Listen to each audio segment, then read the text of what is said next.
Hi everyone, welcome to my channel. This is the part 3 of backward propagation in neural network. So I urge you guys to go through the part 1, like part 1 and 2, so that you can understand the calculation behind it, and it is the ongoing or linked to the part 2. So I urge you guys to look first, go through the part 1 and part 2, then come to part 3. So you'll have a better understanding the whole calculation of backward propagation. Okay, so this is dc by dw and this is dc by dv. Dc by dv is same. We need to numerator and like we need to multiply numerator and denominator dz. Same thing happen with respect to db. And after that we'll get dc by dz. So for dc by db we got dc by dz, and for dc by dw we got this one. So let's see. Okay, for as you can remember, we need to find out dc by dz, because in previous part I have shown you like dc by dz is a key part that it was left out there, so we need to calculate the dc by dz. So dc by dz we need to same chain rule. We have to add, like we have to multiplicate denominator denominator. Am is nothing but like, so whatever change we are going to do, dz is nothing but the input. That particular input is dependent on the previous layer output. That is m, right? So it dependent on the previous layer output. So we need to do the chain rule with m. M is nothing but the output, right? Output of the current layer. So same, we kept that aside. Then in that particular derivative, we just do the same thing. Dz by dz, we need to uh, add in numerator denominator, so not add, is multiplicate in numerator denominator by chain rule.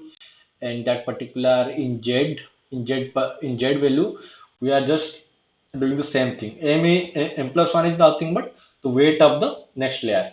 M is nothing but the output of the current layer. And as we are taking the output of weight of the next layer, so B is nothing but the same bias of the next layer, right? So if you do the summation, we get this, right? So we found dc by dz is that.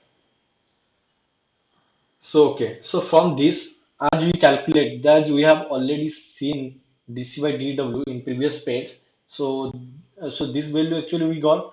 So we have to substitute this particular value in this formula to get what is the change of loss function with respect to w in that particular thing, right? So this value we need to substitute here.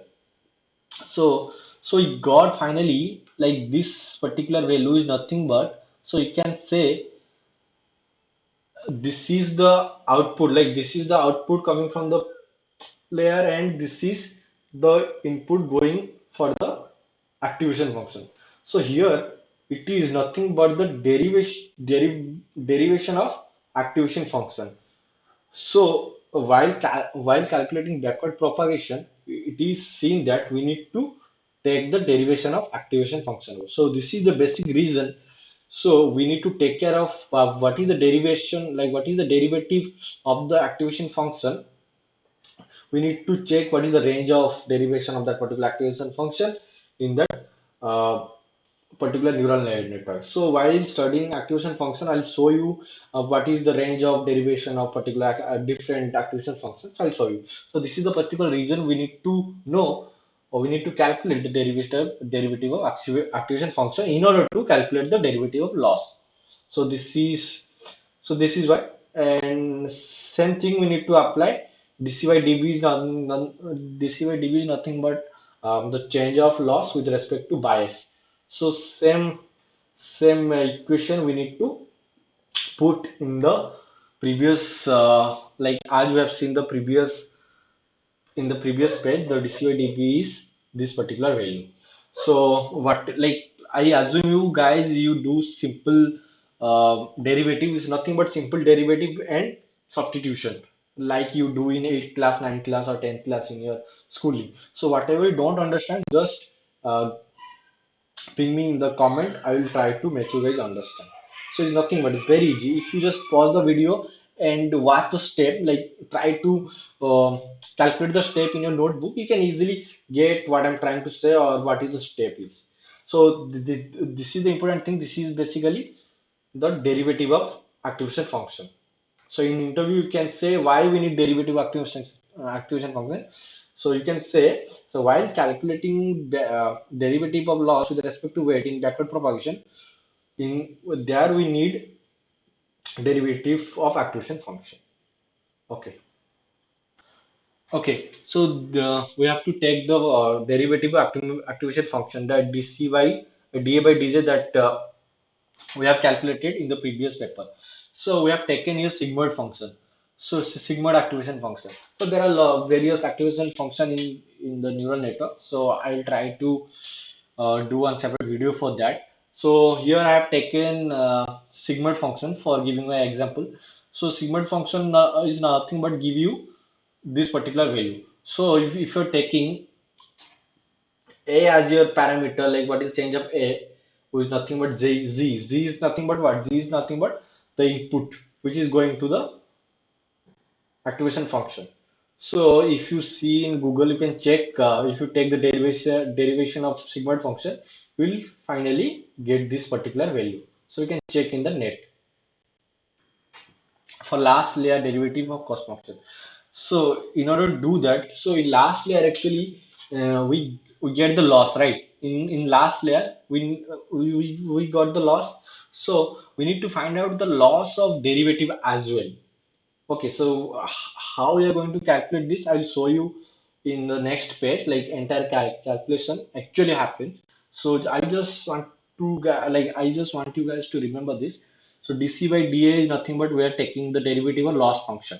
So derivative of activation function, derivative of loss function is also required while calculating the weight, like while updating the weight in the last layer as well. So just remember that. So this is nothing but I have just taken one example of mean squared error. This is the loss. So this is the mean squared error loss formula. As you can see, this is the mean squared error loss formula. So we have to take derivation like with respect to dA. So A output. This is the output. This is, output is nothing but the that I have shown you. Like I have told you the here we annotate output as A. L is nothing but the last layer. So here, as you can see, so this is the last layer. Okay, so this is the last layer. So here actually we calculate the loss. So this is y predicted. So y predicted value. So in y predicted is not y predicted is what? Y predicted is nothing but the output, right? So output of the layer. So this is L layer. This is L minus one layer, and in before L minus two layer. So according to it will happen. So as we are calculating the last layer, so this is the output. So output we are annotated as AL. So simply if your output you are taking predicted Y, so in that particular value you can substitute AL. So in that particular, if you substitute AL, so with respect to AL, so it will give you Y minus AL simple derivative. You can substitute and see the derivative. Okay, this all we have taken, like we have calculated the derivative loss, we have calculated derivative of activation function as well. So for calculating the last layer, calculating the like how the weight updation happens, we need to just remember, just do this, just let's try to do this, and now I'll say why we're actually doing it while calculating the practical, like practically how we're calculating the weights. So this is nothing but this is loss function, and this is nothing but the dc by dz. Okay, so dc by dz is nothing but the last layer. So what is the last? So last layer we have to calculate separately. So what is the last layer? This one is giving to the neuron, right? This is the input giving to the neuron. So with respect to cost function, what is the dc by dz that we have to calculate? So in that particular value, we can take this one like da by dl. So this is by simple chain rule. So this is nothing but that we have already calculated. This is nothing but what? Change of cost function with respect to the output. So we need to see the derivative of the loss function.